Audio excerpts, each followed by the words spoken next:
Morning, everybody. Thank you for joining us. We are on chapter 16, verse 4. We just began the Ramban. God talks about the man, and he says, I'm going to bring them man so that I can test them. Test the Jewish people. Will they follow my Torah or not? So it's obviously a question. What's the connection between the man and testing? And so Rashi says the pshat is the man had rules. You were only allowed to take one portion, except for Friday. You weren't allowed to collect on Shabbos. So will they keep the rules or will they not keep the rules? That's Rashi's pshat.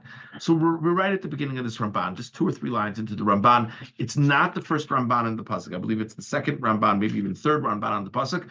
Begins with the words Laman anasenu on pasuk Dalet. Veinenu nachon. So after quoting Rashi, he says that's not correct.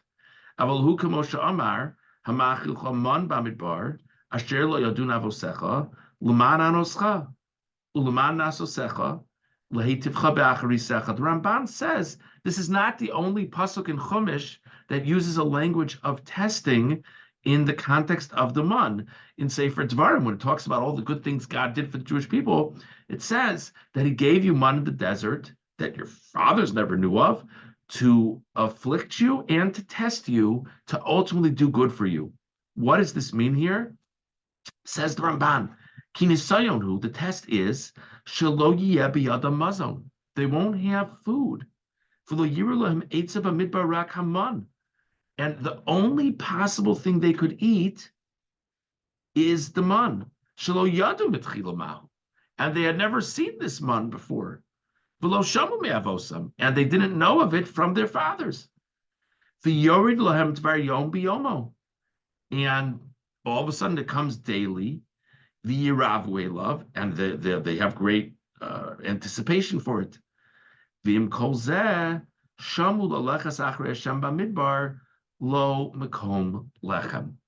And with all of that, they're told to keep on following God in the desert, even though there's not any wheat anywhere, and they're just keep on relying on this man. So the Ramban says we're not talking about the rules of the man, we're talking about the very fact of the man. They're not used to it. They don't have control over how much of it they have. If it would stop tomorrow, they would have no idea that it was going to stop tomorrow. If it would not be available in certain places, they would have no idea it wasn't available in those places until they got there. It's pretty scary. So, in a sense, what the Ramban seems to be saying is the man made it possible to give them a test where their food consumption was not really in their control. So it's not that the man was a test, it's more the lack of regular food was a test, and the man made that test feasible, and it was far from an easy situation for them, even though the man was great. That's how the Ramban, so that's a very different shot than what Rashi said. The Kacha, if I could just say as an aside, just to think about how many times in life do we find ourselves dealing with a situation that we're just not used to? And the fact that we're not used to it is very challenging for us. I mean, we don't deal well with change. We really, really don't. And just to sort of take half a step back and recognize that the man was a remarkable gift from God, and it was still challenging for them. Much of the reason it was challenging for them, says the Ramban, is because they weren't used to it. And yet, it's this amazing gift from God. So, on the one hand, it's certainly a validator when we have a difficult time with change. It certainly is a validator. But on the other hand, it's not a bad thing to remind ourselves of. Yes, change is difficult. But if we're focused on the difficulty of change, we'd be complaining about mud in the desert. And that was pretty good in the big picture. Just interesting to sort of think about a little bit. But if any of you ever hear me complaining about change and you bring up this idea, I'll make a rude comment back. I'm just kidding. But it is. It's something to think about. The kacha amar lehem od. And further in Sefer Dvarim, Hashem says to them, or Moshe says to them,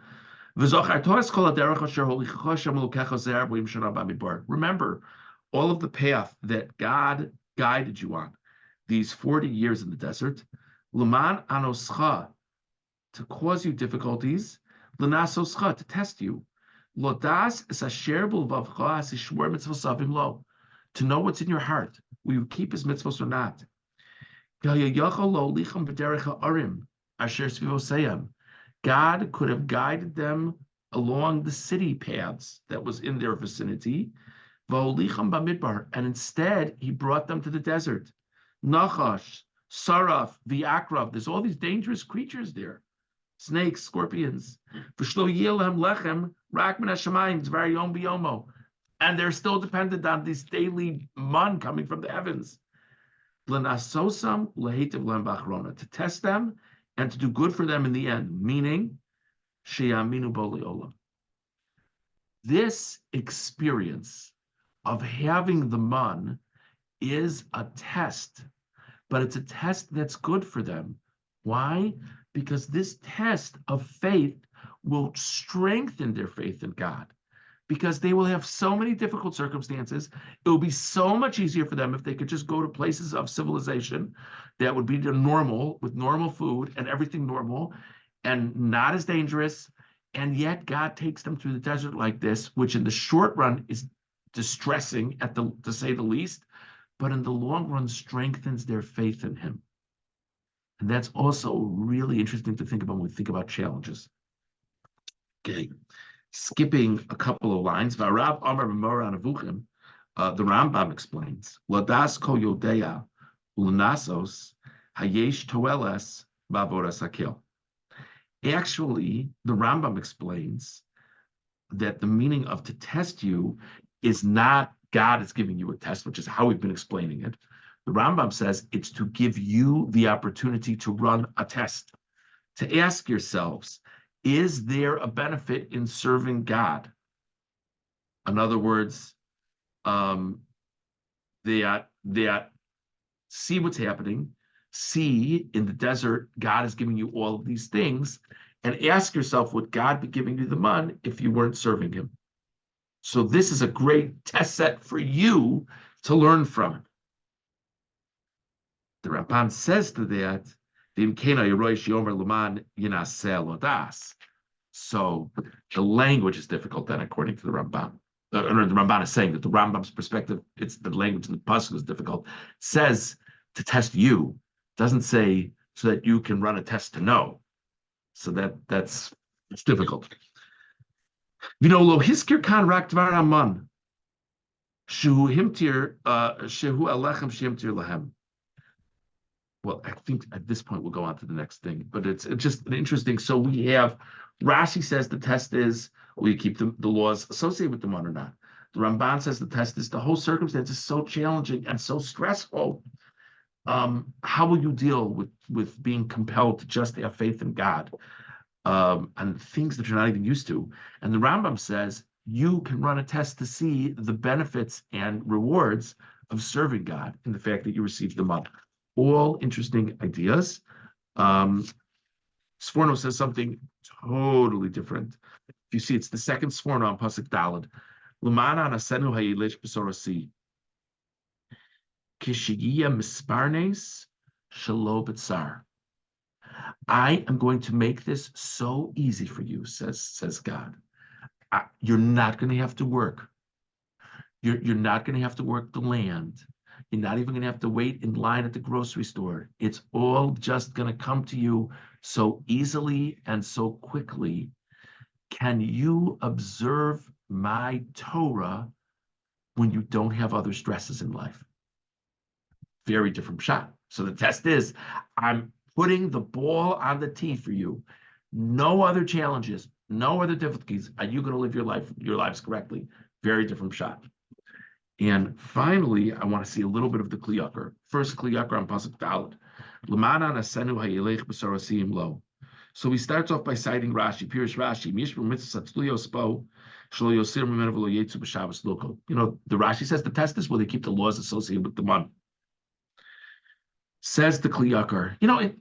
It's a little bit difficult to understand because God is about to give them all kinds of laws, all kinds of rules, right? So it's a little bit strange, a little bit difficult. Like, I'm going to give you the month to see if you follow the rules. It's going to be all many opportunities to see if they follow the rules. Says the Kliyakar. We're specifically talking about living with faith in God. Zehu mofes shem shleim b'midas habitachon. They're only supposed to take one portion per day on a normal day. If they succeed in only taking one portion, that means they're doing well in faith in God. Kimi sheyesh lo pas b'salo, a person who has bread in the basket, v'omer ma ochal l'machar harezeh b'ktane amuna. So the point is, why would someone take more than one day's servings? Why? The reason you would take more than one day's servings is because you're worried maybe it won't be here tomorrow. So the test is, it's not just a test, will they follow rule 17b or not? Life will be full of those tests. This is specifically in the matter of faith. It's so difficult to only take what you need for today and not to put anything in the cabinet for tomorrow. Of course, the lives that we live now, that's how we're supposed to live. That is how we're supposed to live. But they were told not to live that way in the desert. That's constantly testing their faith. If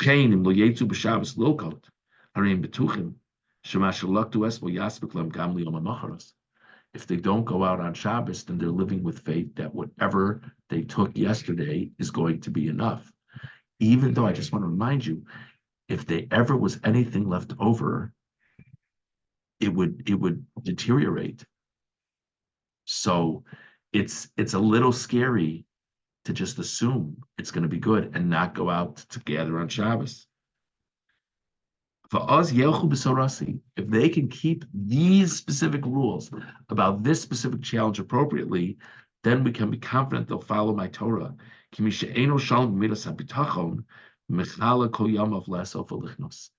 a person is not whole in the midah of faith, they're going to fritter away their time in this world, running around. They need more, they need more, they need more. And then when are they going to make time for the study of Torah? When are they going to make time for serving Hashem in various ways? So faith is essential. Just an interesting shot from the Kli Yakar. Only have a few minutes left. Let's go to chapter 17, verse 9. Just in the little bit of time we have left. Chapter 17, verse 9. We won't even read the pasuk inside, but we're about to see the Ramban. The famous story with the war with Amalek. Yoshua leads the Jewish people in battle against Amalek. Moshe goes to the top of the mountain. Why isn't Moshe in the fight? And why does he, and to the extent that he's not going to be in the fight, why does he have to go to the top of the mountain anyway? So if you look at the Ramban, it's around 10 lines into the Ramban, beginning with the word Vatan. In my layout, it's a new paragraph, but I'm not sure it is for everybody. About 10 lines in. V'atam shetziva Moshe es Yoshua lilochim ba'Amalek. The reason that Moshe told Yoshua to fight against Amalek, bavur sheispalu b'nesius kapayim al rosh hagiva, because Moshe just wanted to daven. V'alasham kideshi, I believe it's later on in this Ramban. The Ramban says they were utterly outmatched against Amalek. They weren't soldiers. They didn't have military training. Yeah, they had weapons. Amazing. Amalek was like a strong nation that was used to this stuff. The Jewish people were slaves in Egypt. I'm not even talking about self-confidence. I'm just talking about they had no experience in this. Zero. Absolutely none. So they were severely outmatched against Amalek. So they have to try their best, but more so than normal, they need the unique koach hatfilah. So that's why Moshe has to go daven. Va'alasham this is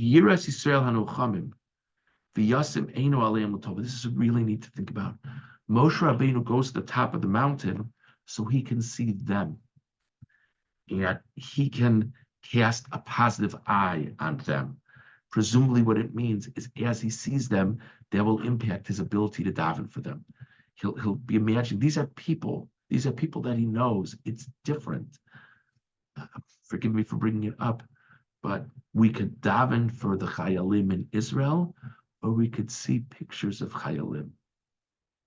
Or we could think of people that we know. Theoretically, it should be the same prayer. It's not. We know it's not. Moshe Rabbeinu looks down from the mountain and sees them. V'gam him yiru oso. And let it be that as the Jewish people are fighting, they see Moshe, Hores Kapav Hashemayma, Umarba V'Sfila, extending his hands towards the heaven, davening very much, V'yiftechu, and they'll have faith in him, V'yosifu Ometzu Gvura, and that will give them support and encouragement. Besides the power of the tefillah itself, it will give them encouragement that they see his powerful prayers. All this, I think, is very significant to think about. So we spoke about what exactly is the test associated with the man. We spoke about the image of Moshe Rabbeinu on the mountain. Okay. There's